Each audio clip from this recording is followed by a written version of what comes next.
முன்னேற்றம் தரும் மார்கழி மாதம், பிரம்ம முகூர்த்தம் பற்றி ஜோதிடம் கூறும் செய்திகள். மாதங்களில் நான் மார்கழியாக இருக்கிறேன் என்று கீதையில் ஸ்ரீகிருஷ்ணர் கூறுகிறார். மார்கழி மாத தொடக்கத்தில்தான் பாரத போர் தொடங்கியது.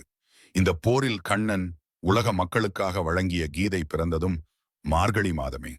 மார்கழி மாதம் வந்தாலே அனைவருடைய மனதிலும் ஒரு உற்சாகம் தோர்த்திக் கொள்ளும். அதிலும் பெண்களின் உற்சாகத்தை பற்றி கேட்கவே வேண்டாம்.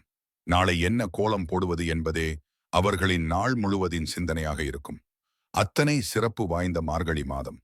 அதிகாலை எழுந்து திருப்பாவை, திருவெம்பாவை முதலியவை படிப்பது சிறப்பு. தேவர்களின் பிரம்ம முகூர்த்தம் நமக்கு ஒரு வருடம் என்பது தேவர்களுக்கு ஒரு நாள். தை மாதம் தொடங்கி ஆணி வரை அவர்களுக்கு பகல் பொழுதாகவும், ஆடி மாதம் முதல் மார்கழி வரை இரவு பொழுதாகவும் அமையும். அப்படி பார்க்கும்போது அதிகாலையான பிரம்ம முகூர்த்தம் மார்கழியில்தான் வருகிறது. பிரம்ம முகூர்த்தம் இந்நேரத்தில் எழுந்து ஜெபிப்பது, தியானம் செய்வது, யோகம் செய்வது, கல்வி கற்பது, வேலைகள் செய்வது சிறந்த பயனை தருவதோடு ஞாபக சக்தியும் விருத்தியாகும்.